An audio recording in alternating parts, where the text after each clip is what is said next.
السلام علیکم دوستوں، جیسا کہ آپ جانتے ہیں کہ ہم جاسوسی ادب کے شاہکار مصنف مظہر کلیم M.A کے ناول جعل جاسوس کا مطالعہ کر رہے ہیں۔ تو آئیے چلتے ہیں اس ناول کی ایپیسوڈ 13 پارٹ 2 کی طرف۔ میرا نام ساراپ ہے، میں سچ کہہ رہا ہوں، مجھے کچھ نہ کہیں، میں تو حکم کا غلام ہوں جناب، پائلٹ نے ہکلاتے ہوئے کہا، اور عمران نے اس کی آنکھوں میں ابھرنے والے تاثرات کو دیکھ کر ہی سمجھ لیا کہ وہ سچ بول رہا ہے۔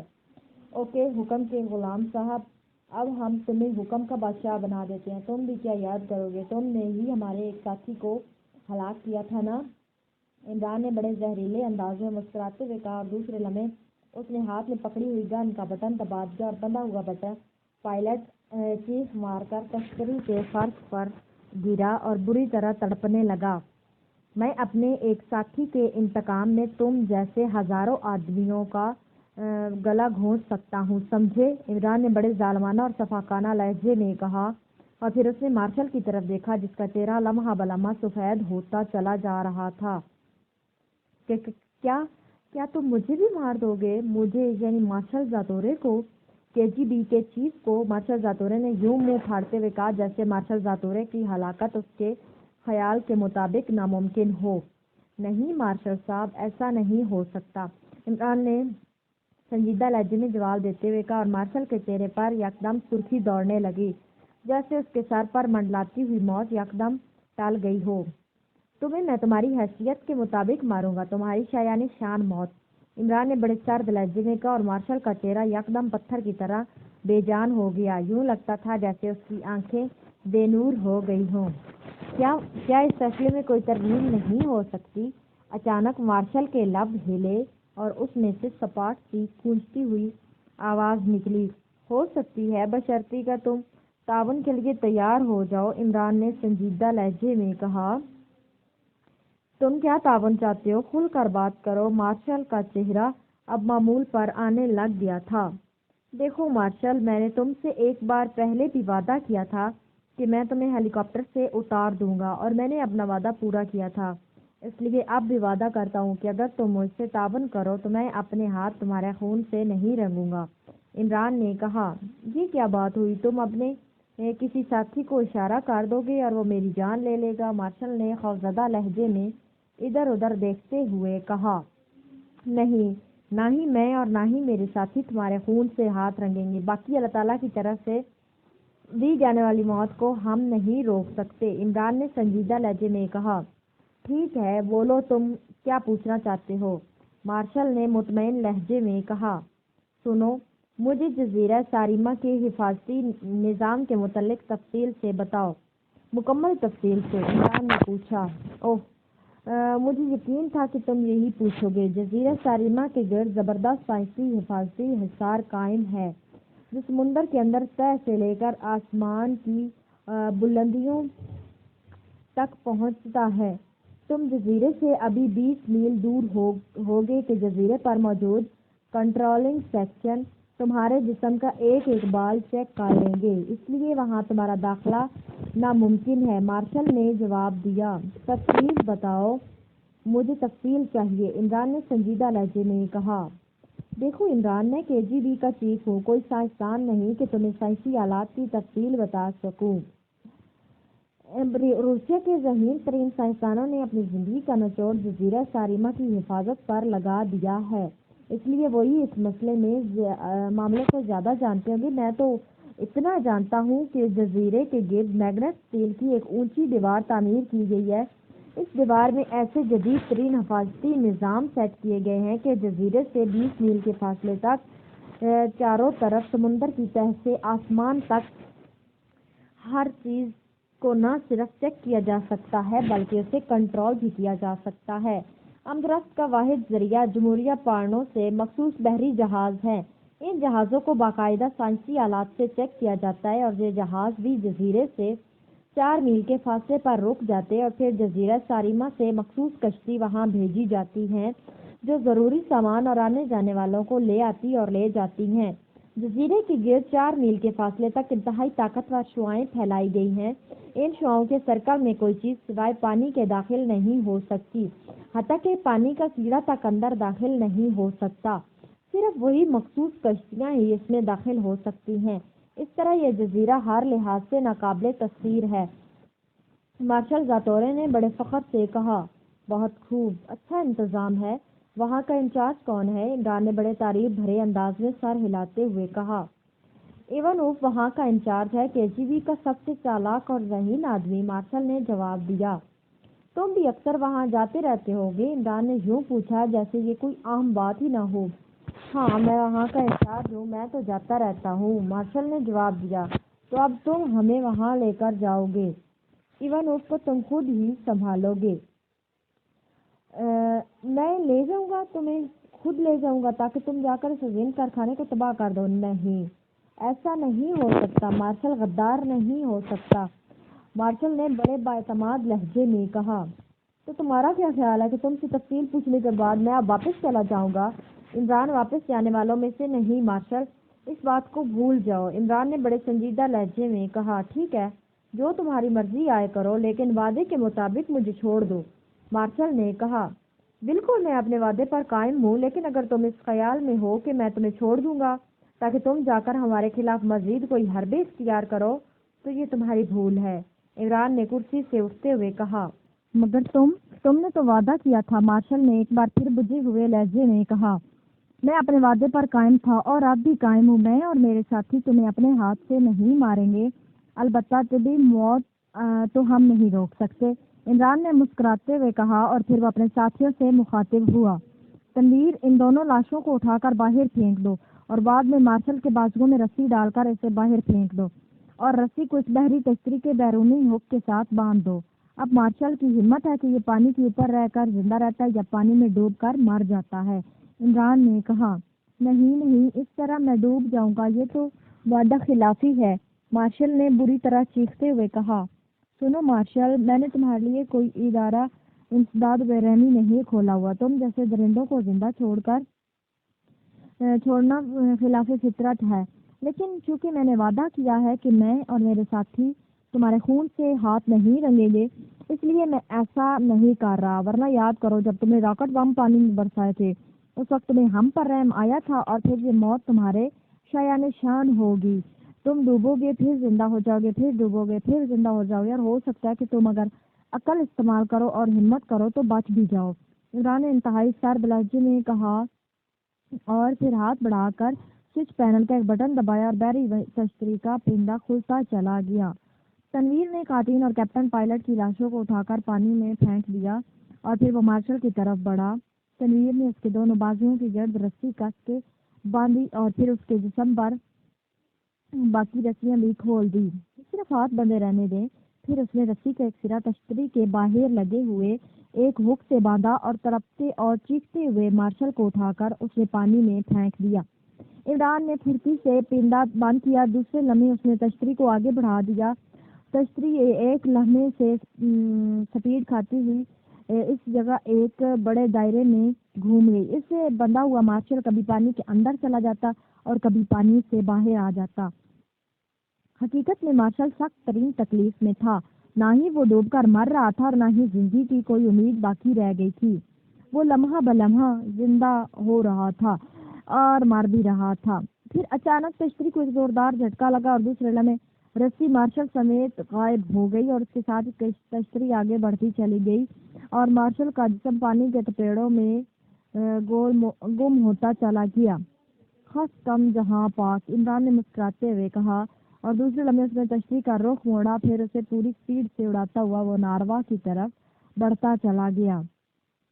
تشتری کی سپیڈ اتنی تھی کہ تھوڑی دیر بعد وہ ناروا کے بحری اڈے میں پہنچ گئے، وہاں ہر طرف بحری جنگی جہاز اور کشتیاں پھیلی ہوئی تھی، بڑا زبردست قسم کا اڈا تھا، لیکن بحری تشتری کو کسی نے نہ روکا اور عمران تشتری کو اڑاتا ہوا ناروا کے اڈے سے نکل کر خلیج ریگا میں داخل ہو گیا۔ اس نے نقشہ نکال کر سامنے پھیلا لیا تھا، ابھی وہ نقشے پر غور کر ہی رہا تھا کہ اچانک تشتری کے پینل سوئچ سے ایک تیز آواز ابھری، ہیلو، ناروا بیس کا چیف بول رہا ہوں، ہیلو، آواز میں بے پناہ کرختگی تھی۔ یس کاٹین اسپیکنگ، عمران نے کاٹین کے لہجے میں بات کرتے ہوئے کہا۔ باس، آپ کہاں جا رہے ہیں؟ دوسری طرف سے پوچھا گیا۔ میں مارشل زاتورے کے ہمراہ جزیرہ ساریما پر جا رہا ہوں، ایمرجنسی ہے کوئی نوٹ کر لو اور ہر قسم کا خیال کرنا۔ عمران نے تحکمانہ لہجے میں کہا۔ اوہ! دوسری طرف سے مؤدبانہ لہجے میں کہا گیا، ہاں مجرم تو ختم ہو گیا، لیکن مارشل کو اطلاع ملی ہے کہ مجرموں کا ایک گروہ جزیرہ ساریما کی طرف گیا ہوا ہے، اس لیے ہم وہاں جا رہے ہیں۔ عمران نے جواب دیا، بہتر جناب۔ دوسری طرف سے مطمئن لہجے میں جواب دیا گیا، اوور اینڈ آل۔ عمران نے کہا اور اس کے ساتھ ہی اس نے بٹن آف کر دیا۔ بیچارہ ہرمن، وہ بے حد پریشان تھا کہ ہم آخر کس طرح ساریما پہنچیں گے۔ اب اگر وہ زندہ ہوتا تو اسے پتہ چلتا کہ روسیہ والوں نے کیسی جدید ترین ایجاد ہمیں وہاں پہنچانے کے لیے بھجوائی ہے۔ عمران نے مسکراتے ہوئے کہا اور باقی ممبروں نے بھی اس بات میں سر ہلا دیا۔ ان کے چہرے اب گہرے اطمینان سے پر تھے۔ اب وہ اطمینان سے جزیرہ ساریما پہنچ سکتے تھے۔ وہاں جا کر کیا ہونا ہے یہ بات کی بات ہے۔ بحری تشتری تیز رفتاری سے خلیج ریگا کے پانی کو چھوتی ہوئی جزیرہ ساریما کی طرف بڑھی چلی جا رہی تھی اور عمران اور اس کے ساتھی آنے والے حالات کے متعلق بیٹھے سوچ رہے تھے۔ مارشل کو جیسے ہی پانی میں جھٹکا لگا، مارشل کے جسم ایک لمحے کے لیے پانی میں ڈوبتا چلا گیا، مگر دوسرے لمحے زوردار جھٹکے سے وہ پانی سے باہر نکلا۔ اس طرح مسلسل وہ کبھی پانی میں ڈوبتا اور کبھی باہر آتا رہا، کبھی اس کا سانس رکنے لگتا اور کبھی وہ دوبارہ سانس لینے کے قابل ہو جاتا۔ اسے ہر لمحہ اپنی موت کا یقین ہوتا، لیکن دوسرے لمحے اسے زندگی کی نوید دے جاتا۔ لیکن اس نے فطری طور پر زندگی کے لیے جدوجہد جاری رکھی۔ اس کوشش کئی طرح اس کے ہاتھوں پر بندھی ہوئی رسیاں بھی اس کی کوششوں سے کھل گئی، لیکن رسیاں اس طرح باندھی گئی تھی کہ وہ کسی طرح کھل ہی نہ رہی تھی۔ پھر مارشل نے ایک اور ترکیب سوچی۔ اس نے اپنے ہاتھوں کو تیزی سے سر کی طرف موڑا، اپنے دونوں ہاتھوں سے ٹانگوں کے درمیان رسی پکڑی، تیزی سے اپنے جسم کو پلٹا لیا۔ اس طرح اس کا جسم کمان کی صورت میں بدل گیا تھا، ساتھ ہی رسی ڈھیلی پڑ گئی۔ اسی لمحے اس کے جسم کو ایک زوردار جھٹکا لگا اور اس کے ساتھ ہی وہ کلابازیاں کھاتا ہوا پانی کے اندر ڈوبتا چلا گیا۔ اب رسی کا کھچاؤ ختم ہو گیا تھا اور مارشل سمجھ گیا کہ رسی ڈھیلی ہونے کی وجہ سے ہک سے نکل گئی۔ اس کی ترکیب کامیاب رہی تھی۔ اس طرح اس کا تشتری سے رابطہ ختم ہو گیا تھا۔ مارشل تیر کی طرح پانی کی تہہ میں بیٹھتا چلا گیا، لیکن جلد ہی پانی نے اسے واپس اچھال دیا اور دوسرے لمحے ایک بار پھر وہ پانی کی سطح پر پہنچ گیا۔ پھر اس نے پشت کے بل پانی پر تیرنا شروع کر دیا۔ چونکہ وہ ایک ماہر تیراک تھا، اس لیے اسے تیرنے میں کوئی دقت نہ ہو رہی تھی۔ کشتی کا دور دور تک کوئی پتہ نہ تھا۔ تیرتے تیرتے اچانک مارشل کی نظر پانی میں تیرتے ہوئے ایک لوہے کے پترے پر پڑی۔ یہ شاید اس ربڑ کی کشتی کا کوئی حصہ تھا، کیونکہ وہ تختہ تھا۔ مارشل نے اپنے ہاتھوں کو تیزی سے موڑا۔ پھرتی سے چند لمحوں کی جدوجہد کے بعد وہ اس پترے پر قابو پانے میں کامیاب ہو گیا۔ اس نے پترے کو اپنی دونوں انگلیوں سے پکڑا، پھر ہاتھوں کو موڑ کر اس نے اس کا دوسرا سرا دونوں کلائیوں کے درمیان بندھی ہوئی رسیوں پر پھیرنا شروع کر دیا۔ جلنے کی وجہ سے دونوں سائڈیں خاصی تیز ہو گئی تھی، اس لیے تھوڑی سی جدوجہد کے بعد اچانک ایک جھٹکے سے اس کی دونوں کلائیاں آزاد ہو گئی اور اس کے ساتھ ہی اس کے لبوں سے اطمینان بھرا ایک طویل سانس نکل گیا۔ اس کے جسم پر سے لباس چونکہ اتار دیا گیا تھا، اس لیے وہ صرف انڈر ویئر میں ملبوس تھا اور چہرے پر ظاہر عمران کا میک اپ تھا، اور اب اس کے سوا اور کوئی چارہ نہ تھا کہ وہ تیرتا ہوا ناروا تک پہنچے۔ لیکن ناروا سے وہ اتنا دور تھا کہ وہ چاہتا بھی تو مسلسل تیرتا رہتا، تب بھی وہ نہ پہنچ سکتا تھا۔ اس لیے ایک اور ترکیب اس نے سوچی۔ اس نے جھیل کے کنارے کی طرف تیرنا شروع کر دیا۔ جھیل کا پھیلاؤ کافی تھا، اس لیے اسے تیزی سے تیرنے کے باوجود کافی وقت لگ گیا۔ کنارے پر پہنچ کر وہ کچھ دیر تو پڑا، اپنا سانس درست کرتا رہا، پھر لڑکھڑاتا ہوا آگے بڑھنے لگا۔ اس نے غور سے ادھر ادھر دیکھا، اسے دور ایک چھوٹا سا کیبن نظر آ گیا۔ کیبن کے باہر ایریل کا بڑا سا کھمبا نصب تھا۔ اس کے چہرے پر اطمینان اور مسکراہٹ ٹھہر گئی، کیونکہ یہ کھمبا ہیوی ڈیوٹی ٹرانسمیٹر لنک کا تھا، اور ظاہر ہے کیبن کا کوئی لنکنگ ٹرانسمیٹر بھی ہوگا، کیونکہ اس نے تیزی سے کیبن کی طرف بھاگنا شروع کر دیا۔ ابھی وہ کیبن سے کافی دور تھا کہ اچانک کیبن میں سے ایک نوجوان باہر نکلا۔ اس کے ہاتھوں میں مشین گن تھی۔ خبردار وہیں رک جاؤ، نوجوان نے دور سے جھاڑتے ہوئے کہا اور مشین گن کا رخ مارشل کی طرف کر دیا۔ میں KGB کا چیف مارشل زاتورے ہوں، مجھے مت روکو ورنہ دشمن روسیہ کو زبردست نقصان پہنچانے میں کامیاب ہو جائیں گے، مارشل نے انتہائی تحکمانہ لہجے میں ڈانٹتے ہوئے کہا۔ KGB کا مارشل، نوجوان نے بڑے طنزیہ انداز میں کہکا مارتے ہوئے کہا۔ ظاہر ہے انڈرویئر میں ملبوس ایک آدمی اگر اپنے آپ کو KGB کا چیف کہنے پر اصرار کرے تو اس پر ہنسی آ سکتی ہے۔ شٹ اپ، اپنی کتے جیسی تھوتھی بند کرو۔ تمہیں ہنسنے کی جرت کیسے ہوئی میں کہ تم KGB کے چیف پر ہنستے ہو؟ میں تمہاری بوٹیاں اڑا دوں گا۔ جلدی ناروا کے سیکنڈ چیف سے میری بات کراؤ ورنہ بحری تشتری ساریما پہنچ جائے گی تو ساریما کو زبردست نقصان اٹھانا پڑے گا۔ مارشل نے غصے سے چیختے ہوئے کہا۔ غصے کی شدت سے اس کا چہرہ بگڑ گیا تھا۔ نوجوان مارشل کے لہجے کی وجہ سے سوچنے پر مجبور ہو گیا۔ بحری تشتری بھی اس نے دور جھیل پر چکراتے ہوئے دیکھا تھا کہ انڈرویئر میں ملبوس ننگ دھڑنگ آدمی اس کا کچھ بگاڑ بھی تو نہ سکتا تھا، کیونکہ ظاہر ہے وہ غیر مسلح تھا، اس لیے اس کی اصلیت کا بھی پتہ چل جاتا۔ ٹھیک ہے، ہاتھ اوپر کر کے آ جاؤ اور دیکھو، اگر تم نے کوئی غلط حرکت کرنے کی کوشش کی تو میں تمہیں اڑا دوں گا، نوجوان نے کہا۔ مارشل نے اس کی بات کا جواب دینے کی بجائے تیزی سے کیبن کی طرف بڑھنا شروع کر دیا۔ پھر وہ کیبن میں داخل ہو گیا۔ نوجوان اس کے پیچھے تھا۔ جلدی کرو ناروا بحری اڈے سے بات کراؤ، جلدی، مارشل نے تحکمانہ لہجے میں کہا۔ تم دیوار کی طرف منہ کر کے کھڑے ہو جاؤ جب تک میں کال نہ کر لوں، نوجوان نے لفظ معصوم کے طور پر کہا۔ مارشل نے دیوار کی طرف منہ کر لیا اور پھر سے جلدی سے ٹرانسمیٹر کی فریکوینسی سیٹ کی، پھر بٹن دبا دیا۔ Hello hello, linking cabin number 7 calling. نوجوان کی زبان تیزی سے چلتی گئی۔ یس یس، وی ٹو اسپیکنگ۔ دوسری طرف سے ایک گونجتی ہوئی آواز سنائی دی۔ جناب، ایک آدمی جھیل سے نکل کر کیبن میں آیا، اس کے جسم پر لباس نہیں ہے، وہ اپنے آپ کو KGB کا چیف مارشل زاتورے کہہ رہا ہے جناب، نوجوان نے طنزیہ لہجے میں کہا۔ کیا کہہ رہے ہو مارشل زاتورے؟ ایسے کیسے ہو سکتا ہے؟ دوسری طرف سے انتہائی حیرت زدہ آواز سنائی دی۔ سنو، میں مارشل زاتورے بول رہا ہوں۔ اصلی مارشل زاتورے مجرموں کے ہاتھوں تشتری پر قبضہ کر لیا، قاتل اور کیپٹن پائلٹ کو مار ڈالا گیا، باقی لوگ بھی ختم ہو گئے اور مجرم بحری تشتری لے کر ناروا کی طرف چلے گئے۔ میں نے بڑی مشکل سے اپنی جان بچائی ہے، مجھ پر انہوں نے اپنا میک اپ کر دیا اور خود ان کا لیڈر میرے میک اپ اور میرے لباس میں ملبوس ہے، مارشل نے خود ہی مڑ کر تیز لہجے میں کہا۔ اوف، ایسا کیسے ہو سکتا ہے؟ میری خود باس قاتل سے بات ہوئی ہے، دوسری طرف سے حیرت بھرے لہجے میں کہا گیا۔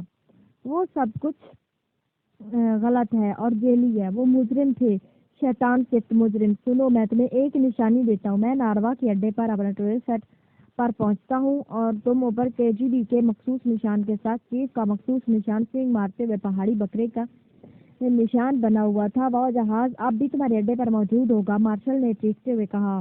اوہ، آپ کی نشانی درست ہے، اگر ایسی بات ہے پھر غضب ہو گیا۔